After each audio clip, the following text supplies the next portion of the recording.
23. Yutqazdingiz, dedi diler tobora jahli chiqib borayotgan va toshlar uyumi ko'z o'ngida kichrayib borayotgan erkakning oldidagi kartalarni yig'ishtirib olar ekan. Vaziyatni yanada yomonlashtirayotgan narsa esa yaqin atrofdagi stoldan eshitilayotgan quvonchli qichqiriqlar edi. Go'yo uning qo'lidan ketgan barcha omad qandaydir yo'l bilan o'sha yerga ko'chib o'tgandek tuyulardi. Blackjack dealeri yana bitta tuz va qurolni ochishi bilan o'sha stolda yana bir bor shovqin ko'tarildi. Yana 7 deb qichqirdi diler va go'yo umuman yutqaza olmaydigandek ko'ringan yosh yigitning oldiga bir uyum toshlarni surib qo'ydi. Omadli seriyani davom ettirayotgan yigit yutuqlarini yig'ishtirib gavjum kazino zali bo'ylab mamnun holda yurib ketdi va aynan Blackjack stolida g'azabdan qaynab turgan erkakning yonidan o'tib ketdi. U toshlarini naqd pulga almashtirdi. So'ng unga berilgan $100 kupyuralarning katta dastasini sanab chiqdi va kassada ishlayotgan ayolga ulardan bittasini choychaqa sifatida berdi. Bunday tun esa bu yigit uchun mutlaqo noodatiy emas edi. Butun umri davomida u go'yoki hech qachon yutqaza olmaydigandek yashab kelgan. U kuchli ham emas, chaqqon ham emas, hatto ayniqsa aqlli ham emas.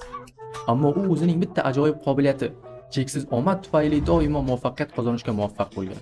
Yigit tasodifga asoslangan o'yinlarni muntazam ravishda yenga olishini tez orada anglab yetdi va o'z mahoratiga eng mos keladigan dunyodagi yagona joyga yo'l oldi, Las Vegasga. Va Vegas unga juda yaxshi munosabatda bo'ldi. U strip hududidagi qimmat mehmonxonada yashaydi, hashamatli mashinalarni haydaydi va har oqshom o'zini dabdabali kechki ovqatlar hamda tomoshalar bilan siylaydi. Ularning barchasi faqat bitta sabab tufayli mumkin edi. Qanday o'yin bo'lishidan qat'iy nazar, u go'yo hech qachon yutqaza olmasdi. Yigit yana bir omadli seriyaning o'rtasida edi.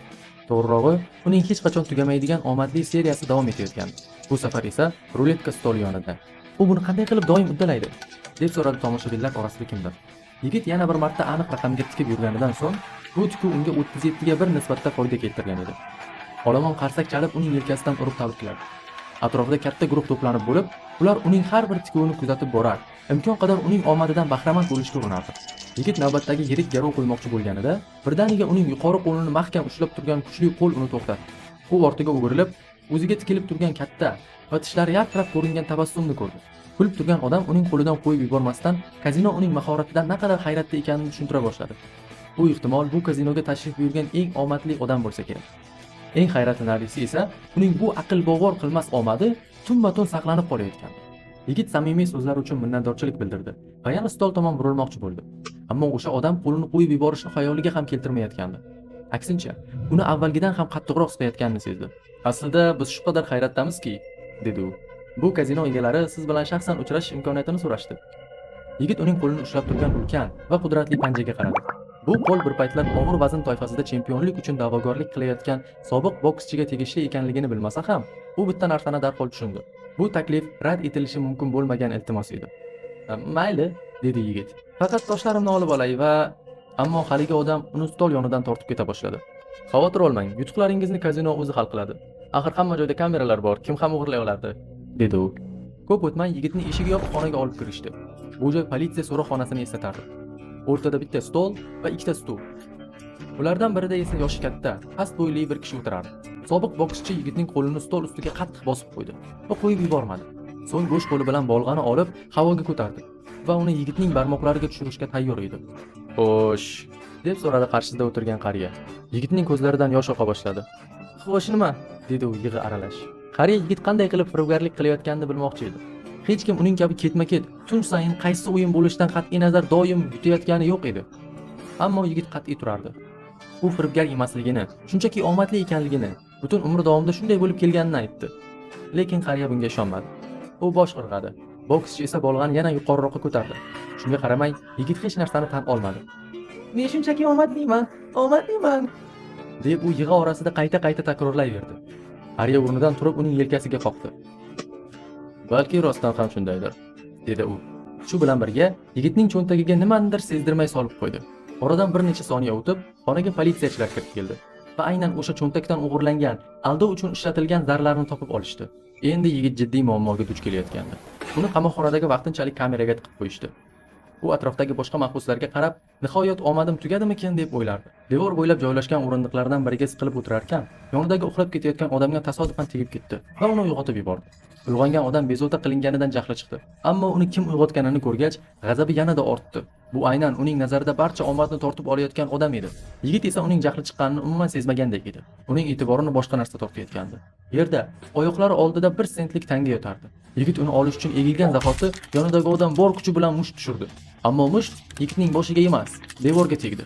Bir lahza oldin yigitning boshi turgan joyga urilgan zarba uning qo'lidagi ko'plab suyaklarini sindirib yubordi. Yigit qo'rqib o'rnidan sapchib turdi va kameraning narigi tomoniga yugurdi. Boshqa mahbuslar ham oyoqqa turib ketishdi. Ba'zilari nima bo'layotganini tushunmay qichqirardi. Boshqalari esa mushtlashuvni olqishlashardi. Yigit qo'riqchilardan yordam so'rab baqirdi, ammo hech kim yordamga kelmayotgandek edi. U kamerani ko'zdan kechirdi. Yashirinadigan hech qanday joy yo'q. Qo'li ko'karib, binafsha tusga kirib borayotgandi.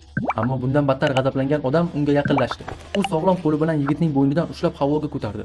"Men seni o'ldiraman", deb baqirdi u. Shu payt kamera eshigi ochildi. Yigit qo'riqchilar otgan elektroshoker ignalari odamning ko'ksiga sanchilganini ko'rdi. 50 ming voltlik tok uning tanasidan o'tishi bilan u yigitni qo'yib yubordi va orqasiga qulab tushdi. Ertasi kuni yigit dahshatli haqiqatni bildi. O'sha odam yerga yiqilishdan avvalroq vafot etgan edi. Sabab tug'ma yurak nuqsoni va nihoyatda omadsizlik edi. Keyinchalik yigit sudya qarshisida turardi. Sudya unga qo'yilgan ayblovlarni birma-bir sanab o'tayotgandi. Ular orasida firibgarlik ham bor edi. U bu shtatda og'ir jinoyat hisoblanib, 5 yilgacha ozodlikdan mahrum qilish bilan jazolanishi mumkin. Ammo bu sizning birinchi qoidabuzarligingiz emas, shundaymi? Deb so'radi sudya. Yigit avvalgi holatlarning barchasi tushunmovchilik bo'lganini, u umri davomida hech qachon firibgarlik qilmaganini tushuntirishga urindi. Ammo sudya buni eshitishni ham istamasdi. Yigit sud zalidan tashqaridagi yo'lakda o'tirgan edi. Shu payt uning advokati sudya va prokuror bilan uchrashuvdan chiqib keldi. "Bolakay, sen juda omadli ekansan", dedi advokat unga. U davom etib tushuntirardi. Garchi unga qarshi dalillar mutlaqo inkor etib bo'lmaydigan darajada mustahkam bo'lsa-da, agar u maxsus dasturga ixtiyoriy ravishda qo'shilishga rozi bo'lsa, barcha ayblovlar bekor qilinardi. Yigit bu qandaydir qimor o'yinidan qaramlikni davolash dasturi bo'lsa kerak deb o'yladi. Aslida u qimorga mutlaqo qaram emas edi, ammo uning boshqa tanlovi yo'q edi. Yo qamoq, yo dastur. Tanlov juda oson edi. U sud binosidan chiqib ketishi bilan kostyum kiygan bir kishi uning oldiga keldi va yaqin atrofda to'xtab turgan qora furgon tomon boshlab bordi. Yigit orqa qismga o'tkazildi va darhol old hamda orqa qismlar orasida temir panjara borligini payqadi. Xuddi mahbus tashiydigan transport kabi. Uning xavotiri tobora kuchayib borardi. Uni qayerga olib ketishyapti? Hammasi juda tez sodir bo'layotgan edi. Bu umuman qonuniymi? Qamoqxonada olib qo'yilgan buyumlarga nima bo'ladi? "Kechirasiz", dedi u haydovchiga. "Mening narsalarim-chi, hatto hamyonim ham yo'q-ku." "Bu haqda qayg'urma", dedi rul ortidagi odam. "Endi ular senga kerak emas." Biroz sukutdan so'ng u qo'shimcha qildi. "Endi sen sinfidasan." Bu so'zlar nimani anglatishini yigit umuman bilmasdi. Ammo bitta narsani tushundi. Bu yaxshi narsa emas. Balki uning omadi nihoyat tugagandir. Bir paytlar Las Vegasda professional qimorboz hayotini kechirgan bu yigitga yangi ism berildi. D87465. Ammo ko'rib turganingizdek, bu nom ham uzoq yashamadi. Oradan ko'p o'tmay u SCP-181 nomi bilan tanildi. Yoki fond xodimlari uni omadli deyshadi. SCP-181 fond e'tiboriga ilk bor Nevada o'yinlar komissiyasini takror aldashda ayblanib hibsga olingandan keyin tushdi. Dastlab u fondning desant xodimlari safiga qo'shildi. Ular turli anomal obyektlarni o'rganish va ularning xususiyatlarini yaxshiroq tushunish uchun tajribalarda foydalaniladigan amalda tajriba quyonlarini vazifasini bajaruvchi insonlar edi. Biroq tez orada uning ehtimollarga qarshi doim g'alaba qozonish qobiliyati hech qanday firibgarlikka aloqador emasligi ayon bo'ldi. Uning birinchi tajribasi qurollangan muqaddas buyumlar saqlash zonasi 02-da o'tkazildi. U yerda u va bir nechta desant xodimlari o'zi bilan aloqa qilgan odamlarda haddan tashqari g'azab va qotillik instinktlarini uyg'otishi bilan mashhur bo'lgan bir SCP ta'siriga duchor qilinadi. Kutilganidek, desant a'zolaridan biri aqldan ozgandek g'azabga beriladi va atrofdagilarga tashlana boshlaydi. U tajriba hududidagi barcha desant xodimlarini o'ldiradi. Faqat bittasidan tashqari. Go'yo yana bir omad mo'jizasi tufayli turib ketgan mahbus D87465 ni payqamadi. Ko'p o'tmay, qurollangan tezkor guruh tajriba kamerasiga bostirib kirib, turib ketgan desant a'zosini yo'q qildi va D87465 ning hayotini saqlab qoldi. Keyingi safar u SCP-075 bilan tajribaga jalb qilindi. Bu mavjudot katta shilliqurtga o'xshab ketadi, ammo uning oyog'i olti barmoqli, tirnoqli mushakdor qo'l shaklida bo'lgan. SCP-075 ko'ringanidan ancha og'ir bo'lib, taxminan 860 kg vaznga ega. Shunga qaramay u nihoyatda katta tezlikda harakatlana oladi. Unga yaqinlashgan har qanday odamga bir zumda sakrab tashlanadi va halokatli korroziv suyuqlik purkaydi. D87465 SCP-075 bilan bir kameraga joylashtirildi. Tajribaning maqsadi mavjudotning tezligi va reaksiyasini o'lchash edi. Avvalgi barcha desant subyektlari darhol halok bo'lgan bo'lishiga qaramay, D87465 qandaydir mo'jiza bilan uning har bir sakrashidan qochishga muvaffaq bo'ldi. U doimo qaysi tomonga siljish kerakligini aniq bilardi. Xuddi penalti vaqtida har safar to'g'ri tomonga sakrab, to'pni qaytaradigan futbol darvozaboni singari. Endi esa u nafaqat bitta, balki ikkita Keter toifasidagi anomal obyekt bilan bo'lgan tajribadan omon qolgan edi. Shu sababli tadqiqotchilar muhim savol qarshisida qoldilar. D-86465 ning o'zi anomal mavjudotmi yoki u shunchaki ehtimollik nuqtai nazaridan favqulodda noyob hodisami? Buni tekshirish maqsadida DESINF mahbusi SCP-082 ning saqlash kamerasiga joylashtirildi. Ko'pchilikka Fernand Kannibal nomi bilan tanilgan bu mavjudot bahaybat, jirkanch ko'rinishdagi odamga o'xshash, ammo devsimon qiyofaga ega maxluqdir. U ko'pincha Viktoriya davri aristokratlari uslubida kiyinadi va mehmonlarni oxir-oqibat yeb qo'yishdan avval ularga aql bovar qilmas hikoyalarni soatlab so'zlab beradi. Ammo D-86465 da boshqacha nimadir bor edi. SCP-082 ning kamerasida to'liq bir oy yashab qolganidan so'ng tadqiqotchilar hayratga tushishdi. Chunki avvalgi barcha sinov subyektlari bundan ancha oldin uning qurbonlariga aylangan edi. Shu paytga kelib, ular DESINF mahbusining tirik qolish qobiliyati oddiy omad emasligiga ishonch hosil qila boshlashdi. Biroq uning qobiliyati faqat omon qolish bilan cheklanadimi yoki yo'qmi, buni aniqlash uchun qo'shimcha tajribalar zarur edi. D-86465 odatiy DESINF vazifalaridan chetlashtirildi va tadqiqotchilar uning ustida turli sinovlar o'tkaza boshlashdi. U 50 marta ketma-ket tanga tashladi. Har safar gerd tomon tushdi. Keyingi tajribalarda unga 2 dona zar tashlash buyurildi. Natija doimo 7 ga teng bo'lib chiqdi. Yana bir sinovda u to'plamdan tasodifiy tarzda kartalar topdi va ketma-ket barcha 13 ta yurak kartasini chiqarishga muvaffaq bo'ldi. Endi fond tadqiqotchilarida deyarli hech qanday shubha qolmagandi. Bu odam shunchaki omadli emas edi. U ehtimollik qonunlariga g'ayritabiiy ta'sir ko'rsatish qobiliyatiga ega edi. Shu bilan birga, tadqiqotchilar uning bu ta'sirini mutlaqo ongsiz ravishda yuzaga keltirayotganiga ishonishardi. Shundan so'ng D-86465 qayta tasniflandi va unga yangi belgi berildi. SCP-181.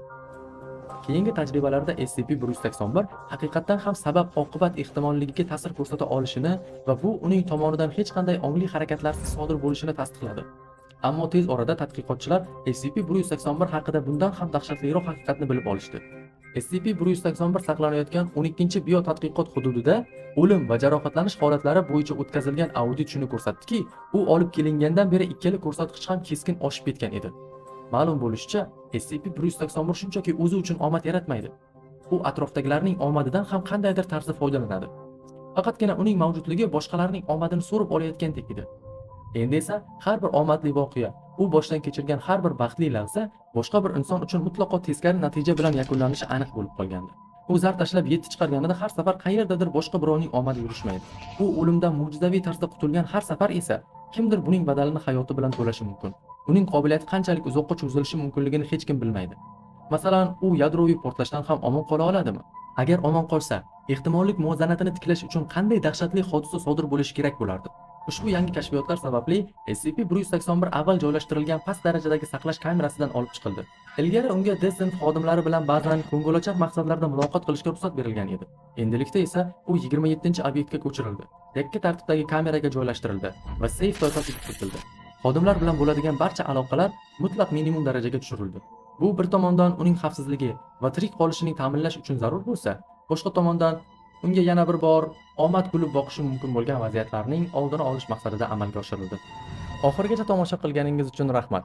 Kanalda bundanda qiziqarli videolarni topishingiz mumkin. Agar video sizga yoqqan bo'lsa va mehnatimizni ozgina bo'lsa-da qadrlasangiz, obuna bo'lishni, like bosishni va bildirishnomalarini yoqishni unutmang. Toki biz SCP fondining maxfiy arxivlariga tobora chuqurroq kirib borayotganimizda birorta ham anomal hodisani o'tkazib yubormang. Keyingi videolarda ko'rishguncha, xayr azizlar.